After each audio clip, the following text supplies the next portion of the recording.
ይስጥልን የከበረ ሰላምታችን በመላው ዓለም ሆናችሁ ዩቲዩብ ቻናላችንን ለምትከታተሉ ውድ አድማጮቻችን ይድረስ ብለናል። ከእናንተ ኮፒ ቻናል ለዚህም ሰዓት መርጠን ያሰናዳላችሁን ስፖርታዊ ጥንቅሮች በቅደም ተከተል እያጋራናችሁ ቆይታ የምናደርግ ይሆናል። እስከ ፕሮግራማችን ፍጻሜ ዛሬም ቆዩ ብለናል። በሀሳብ መስጫ ሳጥናችን ላይ በሳምንቱ መጨረሻ ክለቦቻችሁ በሚያደርጉት ጨዋታ መልከታዎቻችሁ እንደ ሁልጊዜው ዛሬም ልታጋሩን ትችላላችሁ። 5000 ላይክ ያስፈልገናል። ሁላችሁም ላይክስ እያደረጋችሁ እንድትመለከቱን በአክብሮት ጋበዝን። በመረጃ ሰዓታችን የሰሞኑ አጀንዳ በቼልሲ ቤት ኤንዞ ፈርናንዴዝ ነው።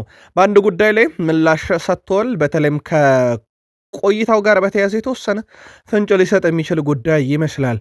ቼልሲ ወሳኝ ሰዋቸውንም እንደሚያቆዩ እንደዚሁ አረጋግጧል።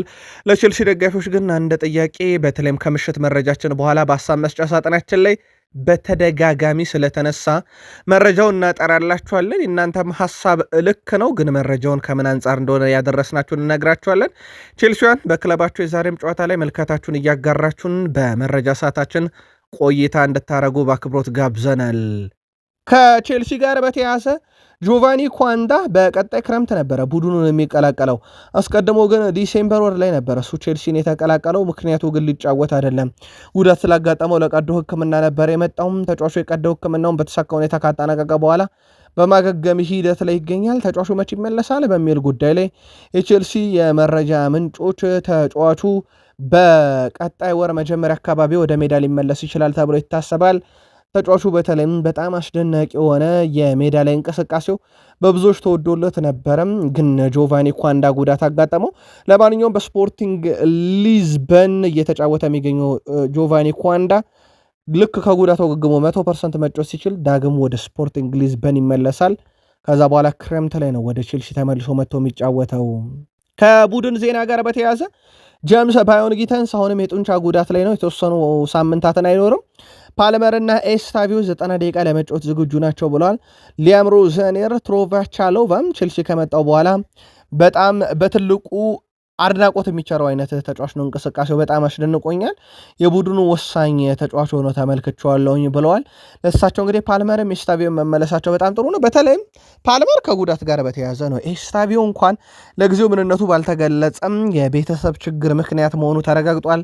ሐዘን ነው ህመምን ያጋጠማቸው የሚለው በይፋ አልተገለጸም፣ ግን ቼልሲ ወደ ቡድን ስብስቡ እንደመለሰው ይታወቃል። ኤስታቪዮም ከህመሙ ሙሉ ለሙሉ አገግሟል። ጥሩ የሚባለው ዜና ነው። ከሰሞኑ ሊያም ሮዘኔር ከአርሰናል አሰልጣኝ ስታፍ አባላት ጋር ከፍተኛ ሰጣ ገባ ውስጥ ገብቶ እንደነበረ ይታወቃል። ስለ ምክንያቱም ከስካይ ስፖርት ጋር ቆይታ ነበራቸው። የ41 ዓመቱ አሰልጣኝ በረፍት ሰዓት ላይ ከአርሰናል ተጫዋቾች ጋር እና አሰልጣኞች ጋር የገቡትን ሰጣ ገባ በተመለከተ ምላሽ ሲሰጡ እኔ ሰጣ ገባ ውስጥ የገባሁት ከአሰልጣኞች ጋር ነው፣ ምክንያቱም በረፍት ሰዓት በልምምድ ወቅት ላይ የእኛን የሜዳ ክፍል ሲጠቀሙ ነበረ። ያ ደግሞ ተገቢ አይደለም። እናም የአርሰናል ተጫዋቾች ሳይሆኑ ችግሩ የነበረው አሰልጣኞች ላይ ነው። እናም ወደ ራሳቸው የሜዳ ክፍል ገብተው እንዲያሟሙቁ የራሳቸውን ግማሽ እንዲጠቀሙ ነው ስነግራቸው የነበረው። ይህንንም የነገርኳቸው ለአርሰናል የአሰልጣኝ ስታፍ አባላት ነው ሲሉ ተደምጧል። ሌላ ችግር የለም ብለዋል። ከዚህ በዘለለ ከኤዲን ሃዛርድ ጋር በተያያዘ ደግሞ ውድ ቤተሰቦቻችን የቀድሞ ቼልሲ ተጫዋች እኔ ኤዲን ሃዛርድ እንጂ ክርስቲያኖ ሮናልዶ አይደለውም ብለዋል። በአንድ ወቅት ስለ ነፃነቱም ሲናገር ጓደኞቼ የትም ቢጠሩኝ የሚሄድ የአማርኝን ሁሉ ማድረግ አይነት እግር ኳስ ተጫዋች ነኝ። እኔ እንደ ክርስቲያኖ ሮናልዶ መሆንም አልችልም። እኔ ሃዛርድ ነኝ። እኔ የፈለኩትን ራሴ ነው እግር ኳስን መደሰት ብቻ የምፈልገው ብሏል። እንደሚታወቀው የእግር ኳስ ላይፍ ስታይሉ በብዙ ከሚታወቁ ተጫዋቾች ውስጥ አንደኛው ኤዲን ሃዛርድ ነው። በተለይም የአመጋገብ ስርዓቱ፣ የአካለ ብቃቱን የሚጠብቅበት መንገድ ማድሪድ ከሄደ በኋላ አንዱም የጎዳው ያ ነው ሲባል እንደነበር ይታወቃል። ቼልሲ ባለፉት 4 ጨዋታ ወልብስን ሲገጥሙ ቅልል ብሏቸው ነው የሚያሸንፉት። ምናልባት አንድ ጨዋታ ብቻ ቼልሲ 4-3 ባለፉት 4 ጨዋታ ውስጥ አሸንፏል። ከዛ ውጭ ግን 3-1፣ 3-0፣ 6-2 ያሸነፉት ጨዋታ ይጠቀሳልና ወልቭስ በቼልሲ የበላይነት የሚወሰድበት አይነት ቡድን ነው። አሁን ደግሞ ጭራሽ በመከራ ውስጥ ሆኖ ነው ወልቭስ ቼልሲን የሚገጥመው። ከፕሪሚየር ሊጉ ላለመውረድ ተአምር ይፈልጋል። እንደውም አብዛኞች ስንት ነጥብ ይዞ ነው የሚወርደው እያሉ ሂሳብ እየተወራረዱበት ያለ ክለብ ነው። ቼልሲ ቀለል ያለውን ክለብ በዚህ ሳምንት ይገጥማል ተብሎ ይታሰባል። ሊያም ሮዘኒየር፣ ኤስታቪዮ እና ኮል ፓልመር ሁለቱም 90 ደቂቃ በወልቭስ ጨዋታ መጫወት የሚያስችላቸው የብቃት ደረጃ ላይ መሆናቸውን አረጋግጠዋል። ኤንዞ ፈርናንዴዝ 11 ጎሎች አሉት በዚህ ውድድር ዓመት። እንደሱ በየቡድኖቹ በአማካኝ የሜዳ ክፍል ላይ የሚጫወቱ ተጫዋቾችን ብናይም ብሩኖ 7፣ ዴክላን ራይስ 4፣ ሼቦዝላይ 7፣ ማርቲን ኦዴጋርድ 1፣ ማካሊስተር 3፣ ሳንድሮ ቶናሊ ምንም፣ ብሩኖ ጉማሬሽ 8፣ ኮቢ ሜኖ ምንም፣ ማርቲን ዙቤሜንዲ 5፣ ኤብሪቼ ኢዜ 5፣ ማኑኤል ኡጋርቴ ምንም፣ ታይጃኒ ራይንደር 6 ግቦችን አስቆጥረዋል። ኤንዞ ፈርናንዴዝ ያው ከፍጹም ቅጣት ምት ጋር ትስስር ያለው ተጫዋች አይደለም፣ ግን በርካታ ግቦችን አስቆጥሯል። ዘንድሮ በቼልሲ ቤት ያለው ቁጥር በጣም የተጋነነው ነው።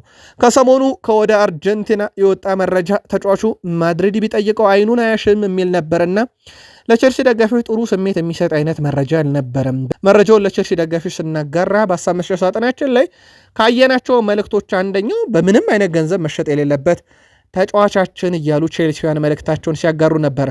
ለማንኛውም ተጫዋቹ እንደዚህ አይነት አስደናቂም ቁጥር ያለው ኤንዞ ፈርናንዴዝ ከፍራንክ ጄምስ ላምፓርድ ጋር ከሰሞኑ ስሙ ተነስቶ ነበረ። በተለይም በንጻሬ ደረጃ ፈጽሞ አልስማማም ብሏል። ምክንያቱም እኔ ከሱ ጋር የምነጻጸር ተጫዋች አይደለውም፣ እሱ በእግር ኳስ ሁሉንም ነገር ያሳካ ሰው ነው። ስለዚህ ከሱ ጋር ለመነጻጸር በጣም ይቀረኛል ብሏል። ባይሆን እኔ እንደ አርአያ ከምመለከታቸው ተጫዋች ውስጥ አንደኛው ፍራንክ ጄምስ ላምፓርድ ነው። እሱን መከተል እፈልጋለሁ። እሱ በቼልሲ የጻፈውን አሻራ መጻፍ እፈልጋለሁ። ከሱ ጋር ለመነጻጸር ግን አይገባኝም፣ ሁሉን ነገር በእግር ኳስ ያሳካ ሰው ስለሆነ ብሏል። ይቀጥላል ኤንዞ ፈርናንዴዝ እኔ አሁንም ፍላጎቴ ድል ነው ብሏል። ከቼልሲ ጋር አሁንም ማሸነፍ የምፈልጋቸው ዋንጫዎች አሉ። የቼልሲን መለያ ስትለብስ አንዱ የምትገደለው ነገር ዋንጫ ማሸነፍ ነው ብሏል።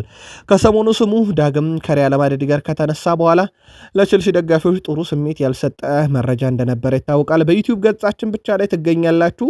ይህ ተጫዋች እንዲለቅ እንደማይፈልጉም በርካታ ቼልሲያንም በሀሳብ መስጫ ሳጥናችን ላይ እንዲሁ ሲጽፉልን ነበር።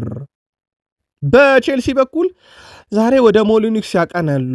ቼልሲ በፕሪሚየር ሊግ ሁሉም ቡድን ይፈትናል፣ ግን ይሄ የዘንድሮ ወልቭስ ቡድን ምናልባት ቼልሲን ካሸነፈ ብቻ አይደለም በፕሪሚየር ሊጉ ካተረፈ ሁሉ ሰርፕራይዝ የሚያደርገው ቡድን ነው። ለቼልሲ ምናልባት በንጻሬ በጣም ቀላሉ ተጋጣሚ ሞሊኒክስ ላይ ነው ጨዋታ የሚደረገው። ምሽት 12 ሰዓት ጨዋታው ይደረጋል። ወልቭስ በዚህ ዓመት ከ4 በላይ ድል ምን እንደሆነ አያውቅም። 5 ጨዋታ ነባቸው ውጤት ሲወጣ 19 ጨዋታን ተሸንፏል። አቻውና ድሉ ቢደመር ከ9 ፈቅ አይልም። በቼልሲ በኩል 20 ድል 8 አቻ 10 ሽንፈት አስተናግደዋል። ወልቭስ በመጨረሻ 5 ጨዋታ ብንመለከት አንድ ጨዋታ ድል አለው። በኤፍኤ ካፕ የመጣ ድል ነው። ከዛ ውጪ በፕሪሚየር ሊጉ 2 አቻ 2 ሽንፈት። በቼልሲ በኩል በመጨረሻ 5 ጨዋታ 4 ድል አለው።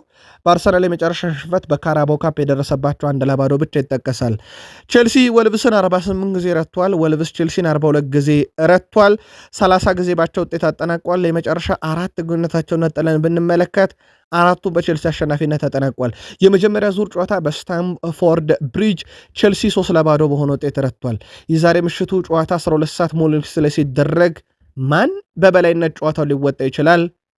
ቅድመ ግምታችሁን ላኩልን። ዩቲዩብ ገጻችን ብቻ የዕለተ ቅዳሜ ማለዳ ስፖርታዊ ጥንቅራችን ፍጻሜው እዚህ ጋር ሆነ። ሰናይ ቀን